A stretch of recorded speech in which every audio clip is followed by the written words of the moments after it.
देखिए बेटा, चैप्टर का नाम है ट्रबल इन बोहेमिया, यानी बोहेमिया में होने वाली एक परेशानी, एक कष्ट। और मैं आपको बता दूं, शेरलॉक होम्स का कैरेक्टर स्केच पूछा जाएगा 7 नंबर का बोर्ड के एग्जाम में, पहले भी आया है। और इसमें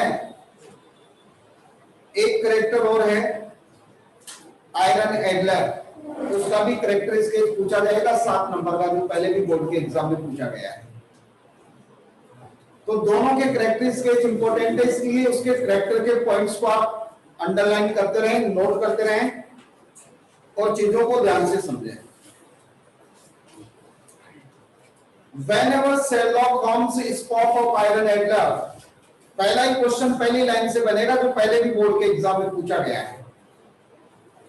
Whenever Sherlock Holmes spoke of iron adler, जब कभी भी शेरलॉक होम्स आयरन एडलर से संबंधित बात करता है, it was in terms of great respect, तो वो हमेशा उसका नाम बड़े आदर के साथ लेता है, उसके बारे में बात बड़े आदर से करता है। यानी शेरलॉक होम्स जब भी आयरन एडलर के संदर्भ में बात करता था तो बड़े रिस्पेक्ट से बात करता था, बड़े सम्मान से बात करता था, बड़े आदर से बात करता था। पहला ही क्वेश्चन बनेगा, why did Sherlock Holmes speak of iron adler with great respect? और अब आगे जवाब देखना इसका। She was always the woman, वह हमेशा से एक विशिष्ट महिला थी, इसलिए नहीं कि वो एक महिला थी इसलिए उसके साथ या उसके नाम को आदर से नहीं लेता था। This did not mean that he was in any way sentimental about her. इसका मतलब ये भी नहीं था कि आयरन एडलर को लेकर वो सेंटिमेंटल था, मतलब उसके दिमाग में उसको लेकर कुछ चल रहा था, ऐसा भी नहीं था।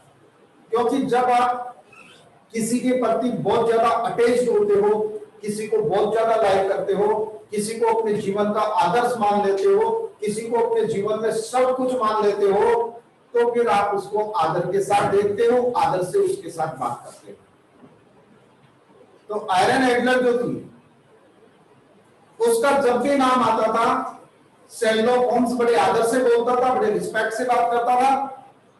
लेकिन इसका मतलब ये नहीं कि वो औरत थी इसलिए बात करता था, इसका मतलब ये भी नहीं है कि कोई ना कोई उसको लेकर उसके दिमाग में कुछ चल रहा था, मतलब वो सेंटिमेंटेड भी नहीं था। But throughout his long career Irene Adler had been one of the few persons, यहां से जवाब है इसका। इसलिए बात करता था रिस्पेक्ट की, क्योंकि उसके संपूर्ण जीवन चरित्र में या संपूर्ण जीवन चक्र में आयरन एडलर उन चुनिंदा लोगों में से एक थी। आयरन एडलर उन चुनिंदा लोगों में से एक थी who had proven to be just as clever as Sherlock Holmes himself, जिसने ये सिद्ध कर दिया था कि वो उतनी ही चतुर थी जितना कि शेरलॉक होम्स हुआ करते थे। अब बराबर योग्यता वाला या बराबर कैपेसिटी वाला व्यक्ति होगा, उसका तो आदर करना पड़ेगा ना। तो शेरलॉक होम्स के बारे में थोड़ा सा मैं परिचय दे दूं आपको। वो एक डिटेक्टिव था, प्राइवेट डिटेक्टिव जिसे अपन कहते हैं। एक प्रकार से अपन कहें तो वो क्या था, जासूस, जो जासूसी करता था, पुलिस की मदद करना, लोगों की मदद करना, और उनके लिए वो जासूसी करता था। शेरलॉक होम्स एक बड़ा जासूस था, व्यक्तिगत जासूस जिसे अपन कहते हैं। और आयरन एडलर की नाम या आयरन एडलर की बात को रिस्पेक्ट से इसलिए करता था क्योंकि आयरन एडलर उन चुनिंदा लोगों में से एक थी जिन्होंने ये सिद्ध कर दिया था कि वो भी इतने चतुर थे जितने शेरलॉक होम्स। मतलब Sherlock Holmes spoke respectfully to Iron Adler because she was as clever as he himself. क्योंकि वो इतनी चतुर थी जितना कि वो खुद था। She was as intelligent as he himself. Anyway, I was in Holmes' apartment one day. लेखक कहता है कि एक दिन मैं होम्स के अपार्टमेंट में था। लेखक का मतलब ये होम्स का, शेरलॉक होम्स का मतलब क्या है? शेरलॉक होम्स का साथी है ये, जो कहानी बता रहा है। तो वो कहता है कि anyway I was in Holmes apartment one day, एक दिन मैं शेरलॉक होम्स के अपार्टमेंट में था। When a tall handsome man dressed in the uniform of foreign country, तो एक लंबा सा सुंदर सा व्यक्ति एक विदेशी पोशाक पहने हुए came to see him, उसको देखने के लिए आया, उससे मिलने के लिए आया। किससे मिलने के लिए आया? शेरलॉक होम्स से। ये कहानीकार बताता है, सुनाने वाला, कि एक दिन मैं शेरलॉक होम्स के अपार्टमेंट में था, और जब मैं शेरलॉक होम्स के अपार्टमेंट में था तो वो कहता है कि एक बड़ा सा सुंदर सा एक व्यक्ति आया, और जिसने ड्रेस कैसी पहनी हुई थी? विदेशी ड्रेस पहनी हुई थी। The man war A mask, व्यक्ति ने एक नकाब पहने हुए था, मास्क, नकाब, and pretended to represent the second person. Second person का मतलब होता है किसी का दूत। मतलब ओरिजिनल खुद व्यक्ति ने आकर उसके स्थान पर यदि कोई उसका दूत आता है, उसका कोई मैसेंजर आता है, तो उसको अपन सेकंड पर्सन कहते हैं। तो वह जो व्यक्ति था उसने अपने चेहरे पे नकाब लगा रखा था, मास्क पहने हुए था, और उसने दूसरे व्यक्ति की, यानी एक दूसरे व्यक्ति के प्रतिनिधि के रूप में वो वहां पहुंचा था। But Holmes soon recognize the man, लेकिन शेरलॉक होम्स जल्दी उस आदमी को पहचान गया। Addressed him as your majesty, और फिर उससे कहा कि महाराज। And the fellow then admitted that he was the king of Bohemia, और फिर उस आदमी ने इस बात को स्वीकार कर लिया कि वो बोहेमिया का राजा था। अब आपके समझ में आ गई होगी who came to see Sherlock Holmes one day in his apartment. एक दिन शेरलॉक होम्स से मिलने उसके अपार्टमेंट में कौन आया था? The king of Bohemia. किस प्रकार से आया था? डिस्टिंग्वाइज था वो, डिस्गाइज था, यानी कि भेष बदल कर आया था। एक विदेशी व्यक्ति की पोशाक पहने हुए था, चेहरे पे नकाब लगा हुआ था, सुंदर था, लंबा था, आया और उसने स्वीकार किया कि वो बोहेमिया का राजा था। He had come, he said, to ask Sherlock Holmes help in a matter of great importance. और उसने आकर कहा कि वो एक बहुत ही खास मामले में, बहुत ही खास और महत्वपूर्ण मामले में शेरलॉक होम्स की सहायता लेने के लिए आया है। अब क्वेश्चन का कंप्लीट जवाब होगा।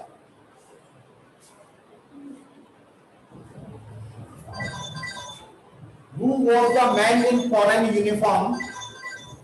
और ड्रेस अपन कह सकते हैं, फॉरेन यूनिफॉर्म या ड्रेस अपन कह सकते हैं। हेलो, हाँ, क्या नाम है?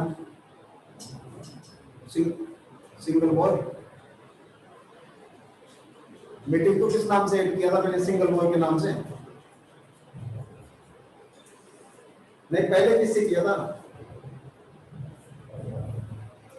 हाँ, नहीं हो रहा तो इसको डिलीट करके वो दोबारा, मतलब अनइंस्टॉल करके दोबारा इंस्टॉल कर दें।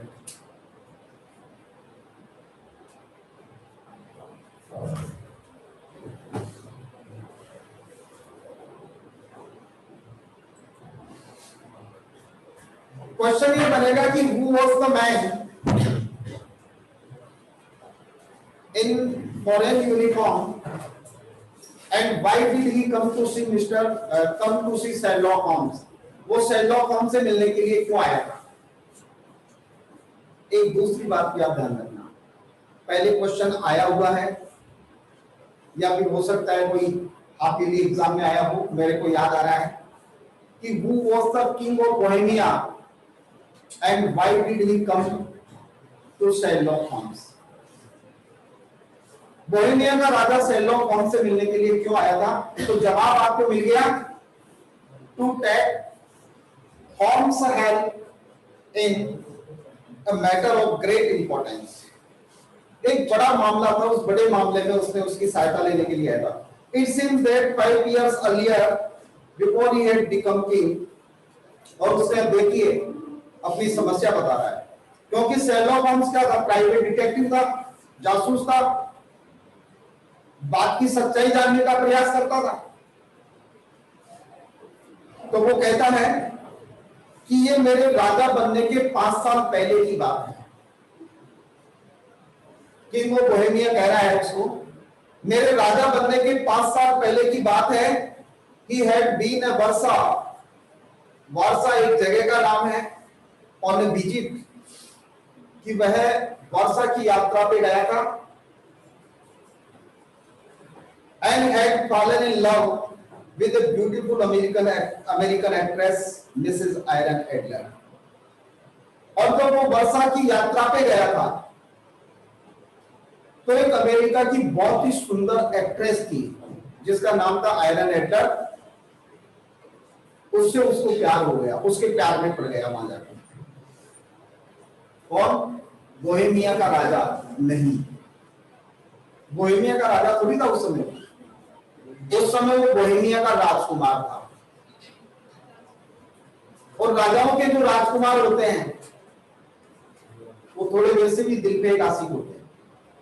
कौन सी जगह किस पर दिल आ जाए, किसको दिल दे बैठे, या कहां किससे प्यार हो गया, बहुत लंबी कहानियां होती थी।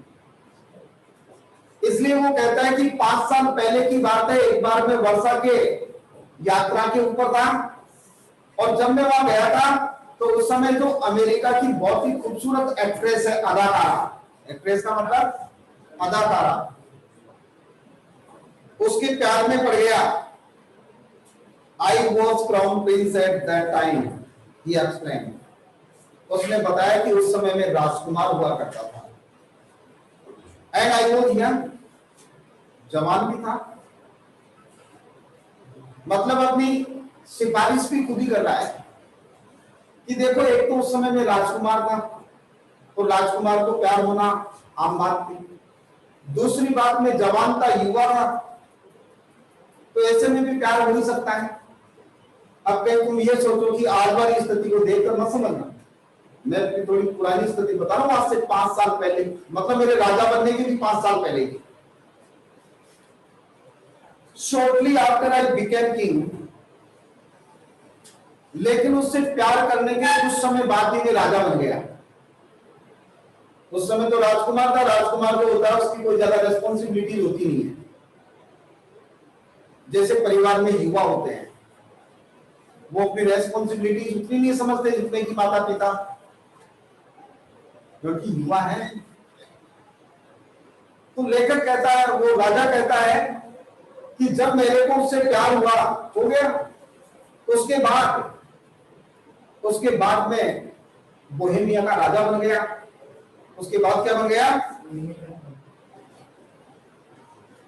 Iron Adler was not of royal blood. Iron Adler जो लेडी, वह रॉयल ब्लड नहीं, मतलब शाही खून नहीं था, ऊंची बिरादरी की नहीं थी, किसी राजसी समाज से नहीं थी। My family and the members of the government found out, और मेरे परिवार के लोगों को, और जो मेरे राजकीय व्यक्ति हैं, मतलब मेरे मंत्री संतरी, उनको इस बात का पता चल गया। क्या? कि राजा का तो किसी से चक्कर है, और चक्कर भी किससे? American beautiful actress iron Adler. वो अपनी अदाकारी के लिए जानी जाती थी, अपने टैलेंट के लिए जानी जाती थी। तो लेकर राजा कहता है कि उसके कुछ समय बाद में मैं राजा बन गया और मेरा ये जो प्यार था, ये प्यार, इस प्यार का पता चल गया किसको, मेरे परिवार के लोगों को, और मेरे जो मंत्री संतरी जो राजकीय कार्य में लोग थे उनको पता चल गया। And naturally insisted that I must give Miss Adler up. और स्वाभाविकता जैसे ही उनको पता चला, उन्होंने जिद की कि मैं एलन एडलर को छोड़ दूं, त्याग दूं, भूल दूं। मेरे परिवार के लोगों ने, उन्होंने सबने कहा कि देख, पहले तो तू राजकुमार था, फिर कुछ भी हो गया, लेकिन अब राजा है। राजा है मतलब रेस्पॉन्सिबल पर्सन, और जब आप रेस्पॉन्सिबल हैं, इसका मतलब ये नहीं है तू किसी से ही प्यार कर लेगा। राजा है, यदि एक राज्य का राजा ऐसा करेगा तो प्रजा क्या करेगी? तो उन लोगों ने मेरे ऊपर दबाव बनाया, उन्होंने जिद की कि मैं उसको छोड़ दूं। आई लव्ड हर डीपली, मैंने उससे बेहद प्यार किया है, मैंने उससे बेहद प्यार किया है। But my first responsibility was naturally to my country, लेकिन मेरी पहली जिम्मेदारी मेरी प्रजा है, वो मेरी दूसरी जिम्मेदारी है। भाई अब दो रास्ते आकर खड़े हो गए, परिवार के लोगों ने और राजकीय जो लोग हैं उन्होंने सबने कह दिया कि महाराज इधर प्रजा है और उधर आयरन एडलर, बोलो किसको रखोगे? आप राजा हैं तो राजा को त्याग करना ही पड़ता है अपनी प्रजा के लिए। इसीलिए भगवान राम ने सीता का त्याग कर दिया था वापस अयोध्या आने के बाद। क्यों? सिर्फ प्रजा रंज के लिए। क्या था नहीं क्या था, जबकि उनकी तो कोई गलती नहीं थी। तो एक राजा के लिए जरूरी क्या होता है? राज्य, उसकी प्रजा। तो वो कहता है कि उस समय तो मैं राजकुमार था, युवा था, तुम तो जानते ही हो युवा इस प्रकार से बहक जाते हैं, जो भी हुआ हो गया, लेकिन अब मैं राजा बन गया। राजा बनने के बाद मेरे लोगों ने मेरे ऊपर दबाव डाला कि तुम इसको छोड़ो। हालांकि मैंने उससे बेहद प्यार किया है, लेकिन मेरी पहली जिम्मेदारी मेरी प्रजा है। The king went on to explain that he was now about to be married to a princess of one of the neighboring countries. राजा अब आगे बताता चला गया कि देख शेरलॉक होम्स, अब मेरी एक पड़ोस के राजा की राजकुमारी से शादी होने वाली है। राजा अपनी पूरी परेशानी बता रहा है, यानी जिस समय में राजा बना उस समय का एक मैटर था, लोगों के दबाव के अंदर मैंने उससे बात करना, आना जाना, मिलना छोड़ दिया, जो भी बात हो। अब मेरी एक पड़ोस के जो राजकुमार, पड़ोस की कोई राज्य है, नेबरिंग स्टेट कोई भी होगा, उसकी एक राजकुमारी से शादी होने वाली है। And the iron adder who was still apparently in love with him, और आयरन एडलर जो कि अभी भी, अपैरेंटली का मतलब होता है स्पष्ट है, अभी भी जो स्पष्ट रूप से मेरे से प्यार करती है। भाई मैंने तो त्याग किया, छोड़ दिया, कुछ नहीं, लेकिन वो अभी भी स्पष्ट रूप से मेरे प्यार में, apparently in love with him, यानी कि वो आयरन एडलर जिसके साथ मैं प्यार में था अभी भी मेरे से प्यार करती है। had said that she was going to write to the princess and tell her all. उसने मेरे को कहा कि जिस राजकुमारी से तू शादी करने जा रहा है, मैं उस राजकुमारी को पत्र लिखकर सब कुछ बता दूंगी। तो ब्लैकमेलिंग होगी।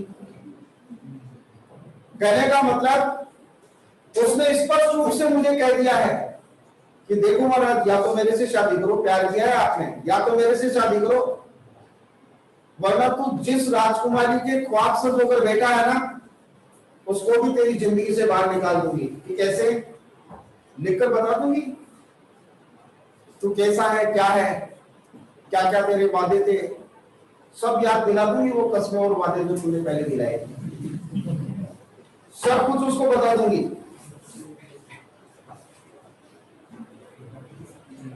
Is it money?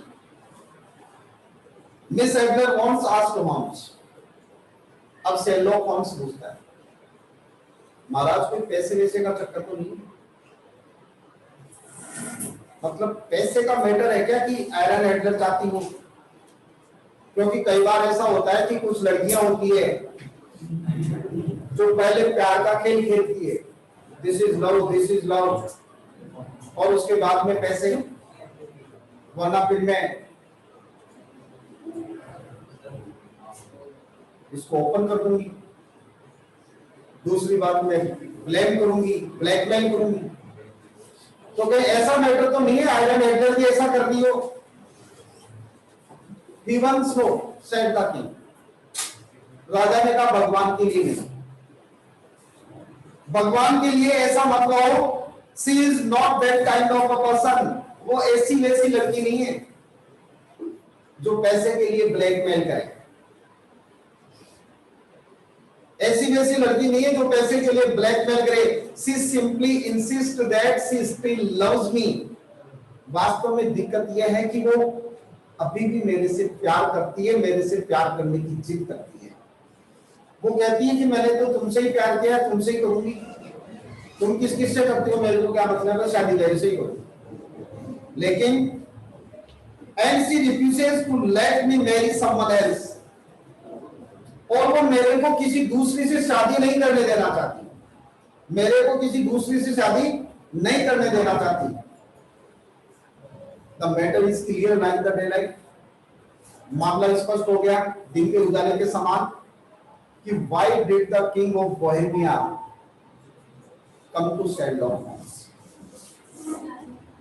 थोड़ा सा और स्पष्ट है, उसको स्पष्ट कर देता हूं मैं। I suppose she has some letters of yours. Sherlock Holmes कहता है महाराज मुझे लगता है कि शायद आपके कुछ पत्र वत्र भी उसके पास हैं।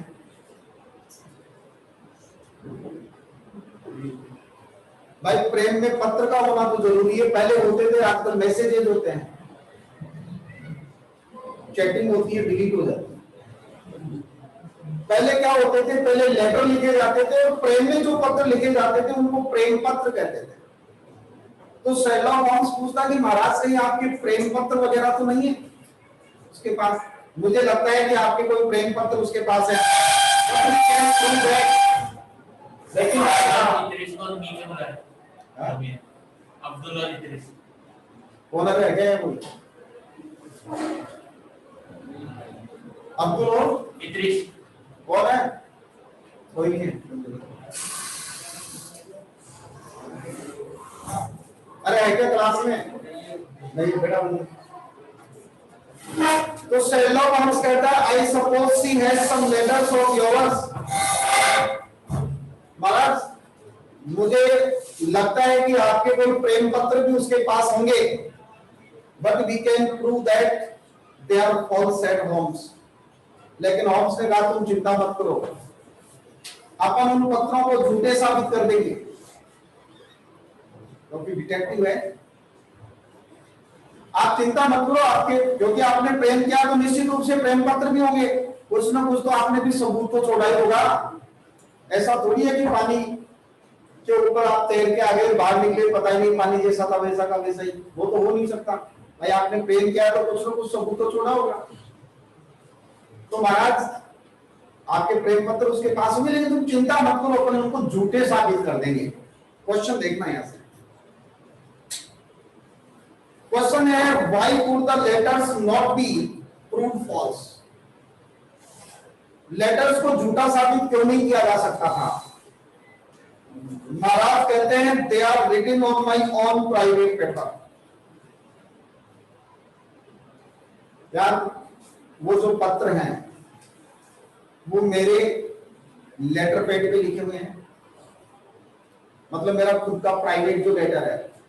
आपने देखा होगा कोई मंत्री संतरी कोई बड़ा आदमी होता है तो उसका जो लेटर पैड होता है, जिस लेटर पे जाता है उसको उसका एड्रेस होता है बाकायदा, और राज्य की मोहर वगैरह भी लगती है।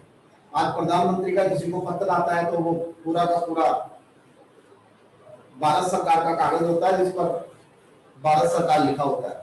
तो इसी प्रकार से मैं उस समय राज्य का क्या था राज्य का राजकुमार था, और राज्य के राजकुमार के पास भी राजा के जैसे पावर होते थे। तो मेरा जो व्यक्तिगत लेटर है, जो लेटर पैड है, कागज, व्यक्तिगत कागज जिस पर राज्य की मोहर है, उस पर लिखकर दिए थे मैंने उसको। कितनी बड़ी गलती की, रद्दी के कागज पे लिख देता। लेकिन वो कह रहा है कि महाराज शेरलॉक होम्स, वो पत्र मेरे व्यक्तिगत कागज पर लिखे हुए हैं। समझ में आ रही है उसको फॉल्स क्यों नहीं किया, प्रूव किया जा सकता था। और फिर एक दूसरी बात, आप एक चीज को यदि फॉल्स करेंगे तो दूसरा भी तो सबूत देगा कि ये इसी का है, उसका कुछ तो सबूत देगा। तो देखिए क्या कहता है, They are written on my own private paper and in my own handwriting, और मेरी खुद के हस्तलेख में लिखे हुए हैं। She also had my photographs. ये सबसे बड़ा सुपर सबूत होता है। इसके अलावा उसके पास मेरी फोटोग्राफ्स भी है। अब देखना question, we can prove the paper was stolen. तो शेरलॉक होम्स कहते हैं महाराज चिंता मत करो, हम इस बात को सिद्ध कर देंगे कि कागज चुरा लिया गया। महाराज का कागज तो कोई चुरा लेगा। And that your hand writing was copied, और आपकी जो हस्तलेख था उसकी किसी ने नकल कर ली।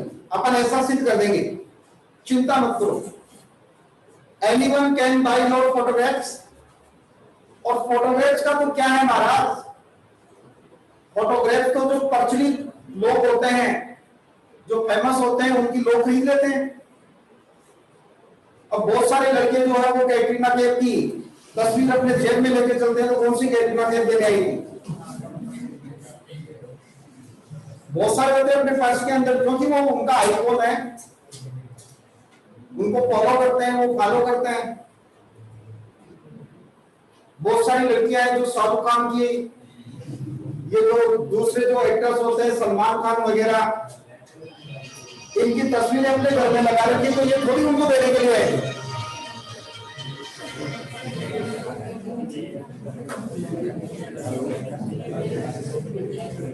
हेलो,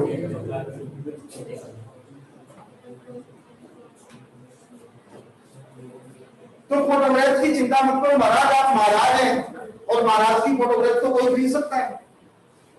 इसको तो झूठा सिद्ध करने में कोई दिक्कत ही नहीं आएगी। Unfortunately, C and I are both in the same photograph together.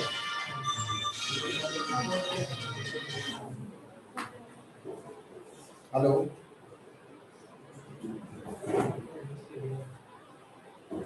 एक तारीख को हो जाएगा सर।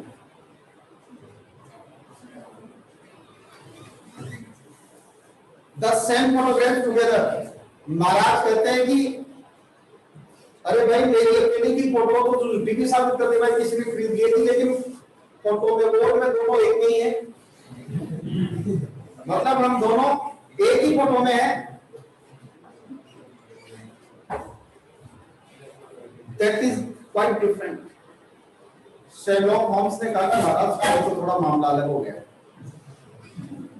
क्योंकि जब तुम दोनों एक ही फोटो में हो तब तो उसका झूठा साबित, क्योंकि उस समय एडिटिंग चलती नहीं थी जो आजकल लोग करते हैं, तो वो तो गलत हो गया। Have you tried to get the photographs from her in any way? क्या तुमने किसी न किसी प्रकार से उससे फोटोग्राफ लेने का प्रयास किया कि ये फोटोग्राफ तो मेरे को दे दे? वो कैसे दे देगी भाई, वो तो सबूत है, उसी को तो रखना चाहा उसने। तभी तो वो कहती है मैं उसको सब कुछ बता दूंगी कि देख एक ही फोटो में हम दोनों हैं, तुम भी देख ले, किससे शादी कर ली।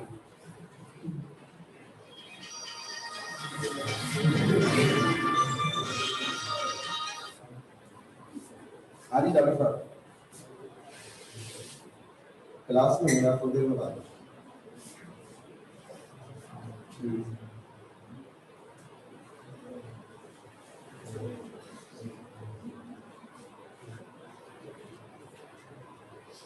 व्हाट्सएप पर हूँ। अभी तो मेरी लाइव क्लास चल रही है, मैं इसको इसके बाद में होगा। हाँ, आधा घंटा।